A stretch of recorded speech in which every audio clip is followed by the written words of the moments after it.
খাগড়াছড়ি শহরের অদূরে 2013 সালে প্রতিষ্ঠিত হয় খাগড়াছড়ি পার্বত্য জেলা পরিষদ পার্ক। 22 একর জায়গা জুড়ে গড়ে ওঠা এই পার্কে এখন আর আগের মতো প্রাণচাঞ্চল্য নেই। অবহেলা ও অবকাঠামোগত উন্নয়নের অভাবে ধীরে ধীরে পার্কটি তার আকর্ষণ হারাতে শুরু করেছে। পার্কে পর্যাপ্ত রাইডের অভাবে হতাশ হয়ে ফিরছে শিশুরা। পার্কে এসেছিলাম যে রেলগাড়ি চলতে, কিন্তু দেখি হঠাৎ করে দেখেছি কি রেলগাড়িটা নষ্ট। আর আমার মতো বয়সীদের এখানে চড়ার মতো কোনো কিছুই নেই, সব বাচ্চাদের। আমি এখানে এসে অনেক বোর হচ্ছি। আমি চাই যেন পরবর্তীতে এখানে কিছু তৈরি করা হোক আমার বয়সীর জন্য। পার্কের মোটামুটি সবগুলো রাইডই অকেজো। একমাত্র টয় ট্রেনটিও বহুদিন ধরে নষ্ট হয়ে পড়ে আছে। কিছুই নেই, তবুও পার্কের প্রবেশ মূল্য 40 টাকা। এছাড়াও কিডস জোনে প্রবেশের জন্য আলাদাভাবে 10 টাকা দিয়ে টিকিট কাটতে হচ্ছে দর্শনার্থীদের। বান্ডেল থাকলে প্রতি সেনমানিতে টাকা বাঁচবে। বিকাশ সেনমানি বান্ডেল কিনে জিতুন প্রতি লেনদেনে। টিকিট কেটে ভেতরে ঢুকলেও নেই পর্যাপ্ত কোনো রাইডস। এতে ছোটদের পাশাপাশি হতাশ বড়রাও। 40 টাকা দিয়ে ঢুকছে, 4 জন ঢুকছে আর কি। ঢুকছে এখন আমার ভাগিনা 2টা, এখানে বেশি মজা পাচ্ছি না আমরা, মানে ভিড় বেশি আর কি, জ্ঞান বেশি। এখানে উঠতে পারতেছে না ওরা, ভালো মতো চড়তে পারতেছে না। আর এখানে 2-3টে আছে, এগুলো মজা না। আরো বেশি হইলে রাইড আরো বেশি হইলে আরো মজা হইতো আর কি। এখানে আমরা পার্কে আসছি যখন অনেক খোলামেলা ছিল, টিকিটেরও কোনো ব্যবস্থা ছিল না। এখানে আমরা ফ্রি আসছি, ঘুরছি, কিন্তু এখন ওই যে ট্রেন নষ্ট হয়ে গেছে, স্লিপারগুলো নষ্ট হয়ে গেছে, দোলনাগুলো জং পড়ে গেছে, তো আমাদের জন্য অনেক অসুবিধা হচ্ছে। পরিবার নিয়ে ঘুরতে আসলাম, এইখানে শুধু ওই ঝুলন্ত ব্রিজ একটাই, আর এখানে নিচে লেগ আছে, কিন্তু এখানে কোনো পানি নেই।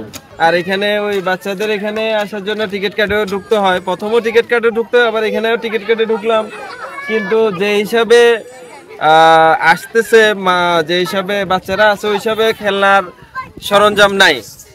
আর তাছাড়া যেগুলো আছে এগুলো প্রায় অকেজোর মতো। 1.5 বছর আগেও পার্কটির সকল রাইডই ঠিক ছিল, কিন্তু বর্তমানে পার্কে রয়েছে কেবল একটি ঝুলন্ত সেতু ও জরাজীর্ণ কিডস জোন। গত 2 বছর আগে একবার আসছিলাম, এখানে কিন্তু অনেক ভালো ছিল। এখন তো দেখতেছি আসলে অনেক কিছুই কমে গেছে। কৃত্রিমভাবে ওরা কোনো কিছু চিন্তা করতেছে না, পানি শুকায় গেছে লেকের। আর এদিকে 40 টাকা করে নিচ্ছে, আবার কিডসের জন্য এদিকে 10 টাকা নিচ্ছে। এখানে আসলে কিছু নাই, ওইদিকে ট্রেনটাও নষ্ট হয়ে গেছে, মানে হতাশ আর কি। পার্কের শুকিয়ে যাওয়া লেকে কৃত্রিমভাবে পানি বৃদ্ধি করে কায়াকিং চালু করা হলে সেটি পার্কের একটি বড় আকর্ষণ হয়ে উঠতে পারে বলে মনে করেন পর্যটন উদ্যোক্তা উজ্জ্বল দে। দূর দূরান্ত এবং লোকালিভাবে অনেক পর্যটক সমাগম হয় আমাদের এই রূপের রানী খাগড়াছড়ি শহরে। এখানে বলতে গেলে আলুটিলায় আমাদের অনেক ধরনের অ্যাক্টিভিটিস রয়েছে, এবং খাগড়াছড়ি পার্বত্য জেলা পরিষদ পার্কে এখানে অনেক অ্যাক্টিভিটিস মূলত অকার্যকর। যেমন বাচ্চাদের যে কিডস জোনটা আছে সেখানে 2-1টা খেলনা ছাড়া 80%ই খেলনার, যেমন ট্রেন, তারপরে দোলনা, এগুলো মূলত অকার্যকর হয়ে রয়েছে, এবং এটা কর্তৃপক্ষের কোনো দৃষ্টি নেই। এবং এখানে আরও অ্যাক্টিভিটিস বাড়ানো যায়, এখানে কায়াকিংয়ের ব্যবস্থা করা যায়, লেকটাতে পানি নাই। তারপরে এখানে একমাত্র ঝুলন্ত ব্রিজ ছাড়া আর কোনো অ্যাক্টিভিটিস করার কোনো সুযোগ নাই পর্যটকদের। এতে পর্যটকরা আসার একটা আগ্রহ হারাচ্ছে।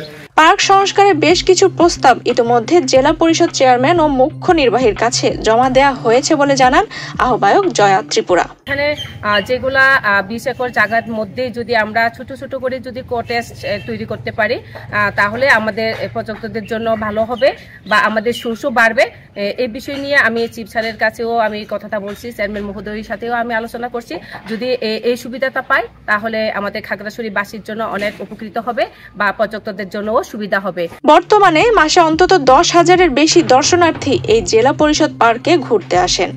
জেলার পর্যটন শিল্প বিকাশে পার্কটির দ্রুত সংস্কার প্রয়োজন বলে মনে করেন দর্শনার্থী ও পর্যটন উদ্যোক্তারা। যদি আরো অ্যাক্টিভিটিস বাড়ানো যায় এই যে জেলা পরিষদ পার্কে, তাহলে পর্যটকদের প্রচুর সমাগম হবে এবং এর পর্যটন খাতটা আরো উন্নতি সাধন করবে। আর এমনি তো খাগড়াছড়িতে তেমন একটা খোলামেলা জায়গা নেই, জায়গাটা অনেক সুন্দর। যদি একটু ভালোভাবে মেরামত করা হয় তাহলে এখানে পর্যটকদের জন্য অনেক সুবিধা হবে। সিরিয়াল ধরে ধরে বাচ্চারা এখানে ওয়েট করতে হয়। এখানে আরো জিনিস দরকার, আরো সংস্কার করা দরকার।